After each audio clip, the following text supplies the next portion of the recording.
متى يجب أن نزور طبيب الأسنان ومتى يجب أن نتعرف على صحة الفم مع الدكتورة رؤى الطريفي؟ هي بتقول لنا طبيبة وشاعرة أو شاعرة وطبيبة. مرحبا بك وصباح النور. صباح النور عليك يا عمار. كيف أخبارك؟ الحمد لله تمام. طبيبة وشاعرة ولا شاعرة وطبيبة؟ والله أنا قاعدة أحب أقول شاعرة وطبيبة لأنه الشعر بدأ معي قبل الطب، لكن وبتشعروا برضه بوجعة الطب طبعا العيان. خلاص هو بقى المهنة بتاعت الحياة. بقى مهنة. بقى المهنة الأساسية. طيب في المهنة ذات نفسها متى يجب أن نزور طبيب الأسنان؟ طيب احنا بنقول انه as early as possible، يعني كل ما كان ابدر انت المفروض تمشي للدكتور بيكون افضل، قبل ما اصلا يكون عندك مشكله او يكون في الم او حوجه للطبيب. الزياره الاولى مثاليا كده مفترض تكون مع بدايه ظهور الاسنان في فم الطفل، اللي هي بتكون في 6 شهور تقريبا. ده الصح، انه احنا اول ما تبدا الاسنان تظهر نقوم نمشي للطبيب عشان نشوف اذا في مشاكل نلحقها من بدري، لو في تأخر في البزوغ، لو في حاجات كثيرة. الزيارة الأولى دي بتخليك أنت تتحاشاها. طيب دي الزيارة الأولى المفروض تكون من سن مبكرة. طيب في السن المبكرة ذات نفسها بقول لك إنه الطفل أول ما أسنانه تبدأ تظهر لابد إنه في عادات تختفي معه، اللي هو رضع الأصبع. يعني عند الأطفال تسبب أحيانا يقول لك والله عدم إنه السن تنمو بشكل سليم أو بشكل مستقيم، ربما بيخلي بعد ذاك انه الناس تلجا للتقويم بشكل واضح. صح. احنا العاده بتاعت مبكرا لو تخلينا عنها يعني. العاده بتاعت مص الاصبع دي هي سبب رئيسي لحاجه اسمها الاوبن بايت، اللي هي الاسنان من قدام بتكون ما متلاقيه. فبتلقى زول عنده صعوبه في انه في جاب وبتحس انه زول عنده صعوبه انه يقطع. يعني دائما الناس اللي عندهم الفتحه دي من قدام تلقاه السندوتش مثلا بيقوم بيقطعه حتى ياكل. صحيح. ما بيقدر يعضي اسنانه. عشان تعالجه بتعالجه بالتقويم. فبنحاول دايما مع الامهات في بدايه التسنين انه نحارب العادات الزي دي، مص الاصبع، النوم لما الواحد يكون نايم اسنانه تكون او فمه يكون فاتح. دي برضو واحده من الحاجات ده اللي هم احنا بنسميه الماوث بريزنج، اللي هو بيتنفس عن طريق الفم ما عن طريق الانف. دي كلها مشاكل بتخليك انت لقدام تحتاج لتقويم. غير كيف بيتم النصائح في الحته دي انه والله افعلوا كذا ما تفعلوا كذا؟ في حاجات كثير، يعني مثلا مص الاصبع في حاجه اسمها الهابت بريكر، في جهاز بيتركب في اصبع الطفل عشان تلبيسه كده معينه ما يخطوا في خشمه، بيوجعوا لما يخطوا. بنحاول بقدر الامكان انه احنا نعالجها بطريقه سيكولوجيه اكثر من انها يعني ادوات واجهزه وكلام زي ده. طيب يعني نمشي شويه. الاسنان خلاص عند الطفل تتكونت بعد 6 شهور واصبح الطفل عنده اسنان سنين تحت او سن فوق يعني. النصائح برضو الاوليه في النقطه دي انه طريقه التنظيف، طريقه التعامل مع الاسنان في العمر الباكر يعني. انا افتكر زمان اهلنا قالوا التعليم في الصغر كالنقش على الحجر. الحاجه اللي بتعلمها لطفلك وهو صغير بيقوم بها.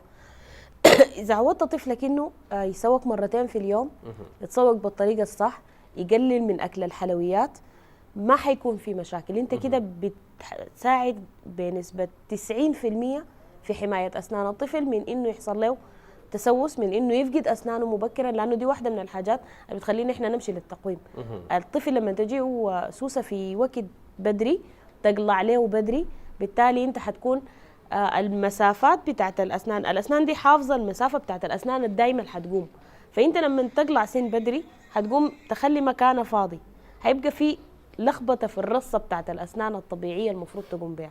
هتضطر بعد ذاك انت تدخل في المتاهه بتاعت التقويم وعلاج لمده اكثر من سنه، وتكاليف ماديه وزمنيه والم وحاجات كثيره كده مصاحبه لها انت ممكن كان من البدايه تتفاداها. طيب في يعني على ذكر التكاليف وعلى ذكر الشكل السليم للاسنان والشكل الجميل، في كلام ما بينه والله انه احيانا يعني طبيب الاسنان جزء من عمله هو تجميل للاسنان ذات نفسها، ولكن لو انت كان من بدري جيت كان قدرنا نطلع لك شكل سليم وشكل نظيف وناصع البياض. دائما الحديث حول البياض في الاسنان، التجميل والبياض والاسنان والشكل الصحيح والسليم والصحي. طيب المشكله فعلا انه احنا بنتاخر. يعني الشعب السوداني ما بيمشي للدكتور ليتمكن. يكون خلاص انا لي اسبوع ما نايم امشي للدكتور واول كلمه بقول لك اقلعوا لي. ما بيلجا للخيارات التجميليه. غير كده انه هو اصلا بيجيك في مرحله انت بتكون ما بتقدر يعني حتعالج فيها شنو وتخلي شنو. الاسنان الناس مفتكره انها هي بس منظر.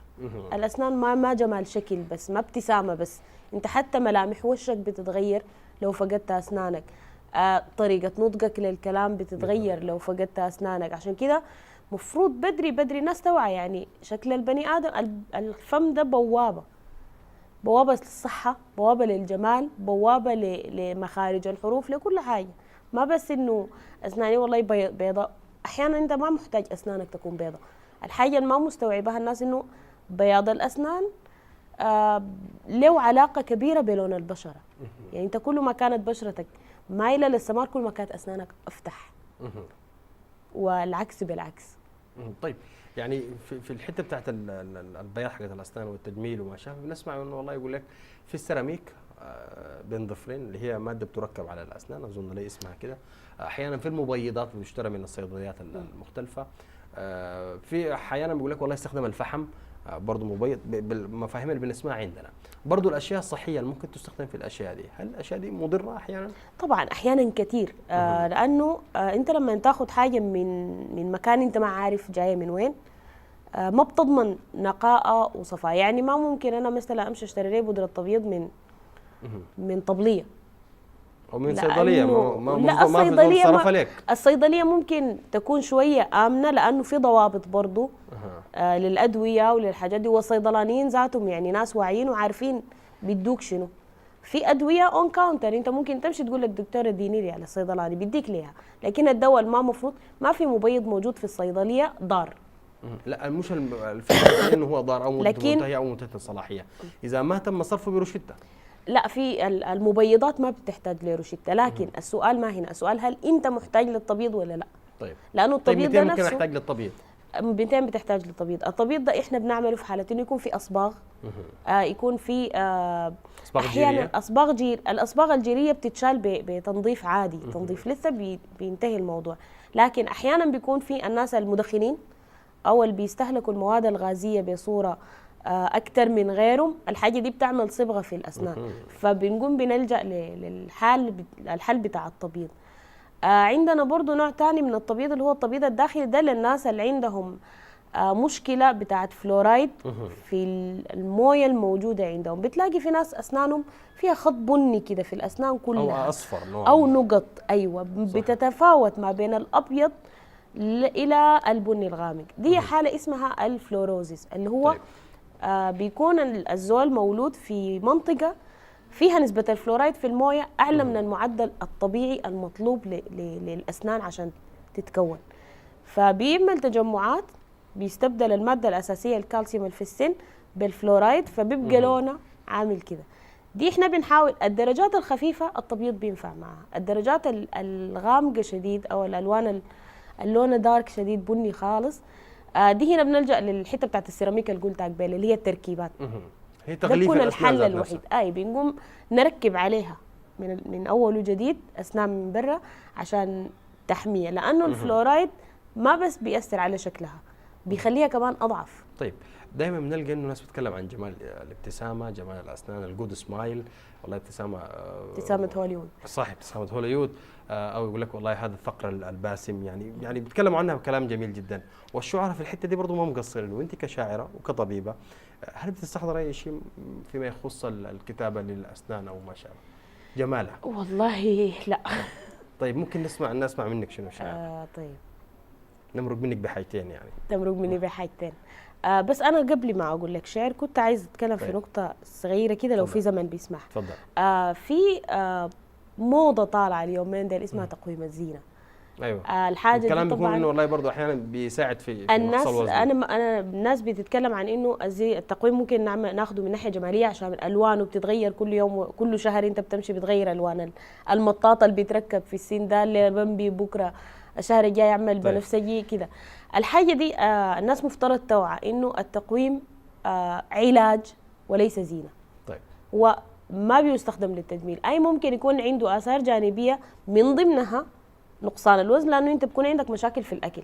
فالناس مفترض توعى انه يا جماعه ما في حاجه اسمها تقويم زينه. الزول اللي بيبيع لك تقويم بتاع زينه ده زول بيضرك اكثر مما هو بينفعك، هو بينصب عليك بمعنى اصح. اضراره لقدام كارثيه، وعلاجها حيدخلك في متاهات يعني ممكن ما في تتحل. الحته دي ذات نفسها الاستشارات بتاع الفيسبوك يعني بيكتبوا في جروبات معينه انا محتاج كده او عندي كده، تلقى الناس استاءات ما انزل الله صحيح. بها من سلطان. يعني بتلقى زول كاتب استشاره انه انا عندي مثلا حبوب او تقرحات قايمه لي في الخد من جوا مثلا. طيب ببساطه انت ممكن اقرب دكتور لك تخش له يديك علاج ما يتفاوت، ما ياخذ معك 3 يوم. تجي تلقى الكاتب لك اعمل كستر، الكاتب لك اعمل صلصه، الكاتب لك حاجات كده غريبه. مضمض ملح ما عارف يسوي يا كده. ريت لو هي يعني احيانا بتلقى اجابات ما عندها ما عندها ممكن تكون من معنى، النظريه بتاعت اسال مجرب ما تسال ولا طبيب. حتى العلاج البلدي ذاته او العلاج الطب البديل بتاع الاعشاب عنده اماكن معروفه الناس صحيح. ممكن تستقي منه. فالناس ما تمشي ورا الافتاءات ما في الفيسبوكيه او غيره. حتى ما كل المعلومات الموجوده على الانترنت هي صحيح. معلومات صحيحه. ولا تشخيص ولا علاج من غير مريض موجود. بالضبط كده. صحيح. يعني انا عشان اقدر، لانه انت بتقول انا عندي تقرحات، التقرحات دي احنا عندنا كتاب قدر كده عن بس 7 التقرحات، سنة قرايه. وغير يعني ممكن يكون 250 مرض بالتقرحات دي بس. فانت بتودي روحك في حتات ممكن حاجه تكون بسيطه الناس تكبرها لك، طيب ممكن حاجه تكون كبيره الناس تبسطها لك. طيب ما تزوغي مننا من حته الشعر دي برضه. نسمع منك حاجه صغيره كده ونحن طالعين على الختام. تسمع طيب. انا طبعا مأساتي اني ما قاعد احفظ، ف لكن حافظ الفم فيه كم سن ما في مشكله. ما ممكن احفظ القرايه واحفظ الشعر الاثنين مع بعض. طيب. حتبقى شويه صعبه. حقوم اقول لك حاجه سريعه كده. عملنا لك جروب براك كده كمان هو. لا مش بس جروب، انا عندي جروب وعندي صفحه في الفيسبوك يا وعندي قناه في التليجرام. يا سلام. دي الحاجات الممكن الناس تلقى فيها القصايد حقتي. شكلك كده كايسه لنا حاجه كده. اي كسرك حباية حاجه شديد معينه. فعايزه اقول لك اها نسمع. هنا. ما لقيتيها؟ ارحل ودعني ما عدت اصلح للغرام. ما عاد قلبي يحتمل، لم يبق منه سوى حطام. ارحل وخذ معك الرفات كل تلك الأمنيات، واترك وراءك بعض دمع واحتراق وظلام، وفتات لحلا فرنسيا حزينا يا سلام. بعض نار وركام.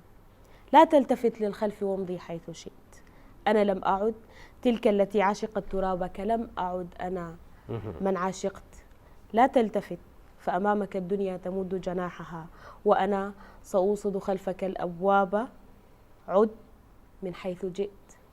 لا تلتفت، أنا لا أريد سوى الهدوء وعطر درب فيه سرت. يا سلام يا سلام عليك. شوف الهدوء اللي نثرتيه على الهواء مباشرة ده شكله خفيف كيف.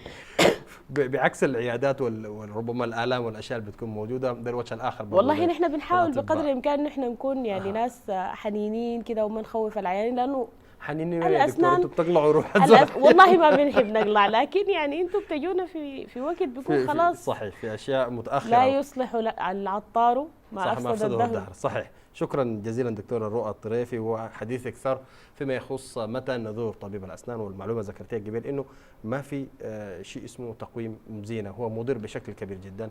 ومعلومه برضه مهمه نزور الطبيب من بدري عشان ما نجي في مرحله متاخره من السوس وما شابه في الاسنان. ومثلنا الشعب يقول انه لو كتر السوس عود المرق بتشقى، يعني مش في السين حقيقه. شكرا جزيلا لك. شكرا لك.